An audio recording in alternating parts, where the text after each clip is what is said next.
Olá, bora mergulhar de cabeça hoje num assunto bem específico, as regras que definem uma confissão católica como válida. Tudo isso com base numa fonte teológica bem detalhada. A gente vai analisar de forma bem estruturada o que, segundo essa fonte, faz esse sacramento funcionar e o que, por outro lado, pode anular tudo. E olha, para a gente começar a entender o raciocínio por trás de tudo isso, a fonte usa essa citação de Provérbios como uma espécie de pedra fundamental. Ela já dá o tom de toda a nossa análise, sabe?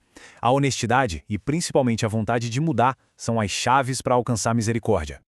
Então, o nosso roteiro aqui vai ser o seguinte.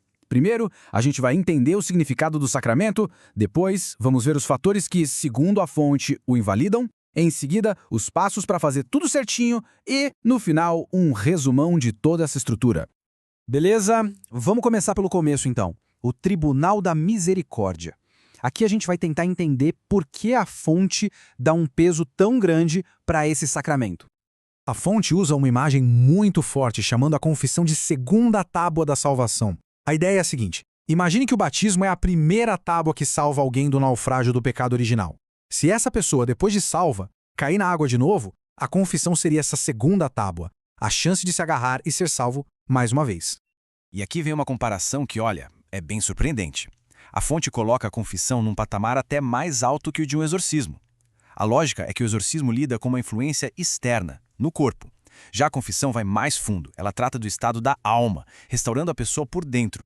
E isso nos leva a outro conceito central da fonte: o confessionário visto como um tribunal da misericórdia. Pensa bem, é um tipo de tribunal completamente diferente de qualquer outro. A pessoa entra como ré, ela mesma se acusa, declara a própria culpa e, no final, em vez de uma sentença, ela recebe o perdão, a absolvição. Ok, agora a gente entra na parte que é, digamos assim, o grande alerta da fonte. As 5 ações que podem anular completamente a validade de uma confissão. O primeiro de todos, talvez o mais óbvio, tem a ver com sinceridade. O primeiro erro fatal é esconder um pecado mortal. A fonte é muito clara aqui. O ponto crucial não é esquecer um pecado. Isso é humano. O problema é a ocultação deliberada, esconder algo de propósito, por vergonha. Segundo a fonte, esse ato de desonestidade contamina e invalida o processo inteiro. Vamos para o segundo ponto que tem tudo a ver com o que está dentro da gente. A falta de um arrependimento que seja sincero. A fonte diz que confessar só por costume, por tradição ou porque alguém mandou, sem sentir uma tristeza de verdade por ter ofendido a Deus, bom, isso transforma a confissão numa coisa mecânica, sabe? Uma formalidade vazia, sem efeito espiritual real. A intenção do coração é que manda. Certo. Agora, o terceiro ponto, esse olha para o futuro. É a falta do propósito de emenda. Basicamente, é o seguinte: não adianta confessar algo se não existe a mínima intenção de parar de fazer aquilo. Não é só sobre se lamentar pelo que passou, mas sim sobre se comprometer com uma mudança real. E esse ponto é tão importante que a fonte dá vários exemplos práticos. E para não ficar só na teoria, a fonte traz esses exemplos bem concretos.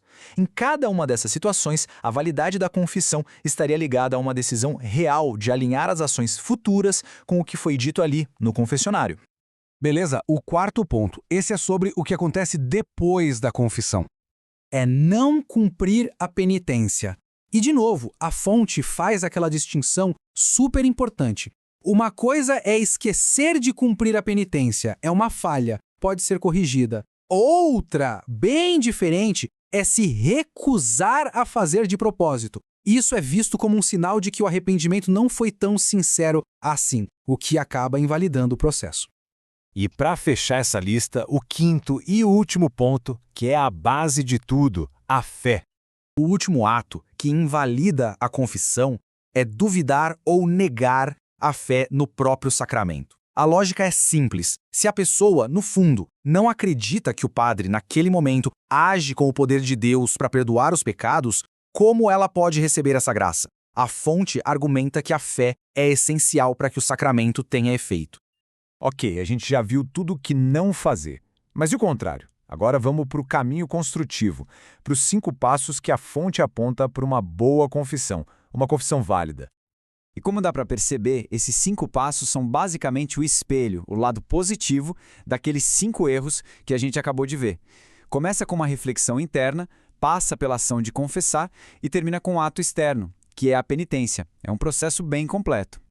E aqui, dentro do passo do arrependimento, tem um detalhe bem interessante que a fonte traz. Existe a contrição, que é o arrependimento perfeito por amor a Deus, mas existe também a atrição, que é o arrependimento imperfeito motivado pelo medo do inferno. A contrição é o ideal, claro, mas a fonte diz que a atrição também é válida e suficiente para sacramento.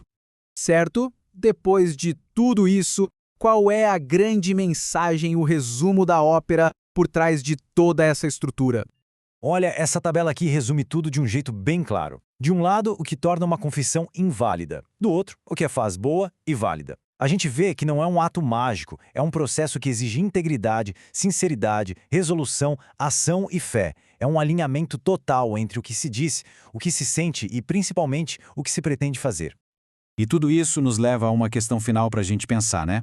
Como é que essa estrutura toda detalhada, com tantas regras e etapas, acaba refletindo a visão da fonte sobre essa relação tão complexa entre a ação humana e a graça divina? A nossa análise termina por aqui.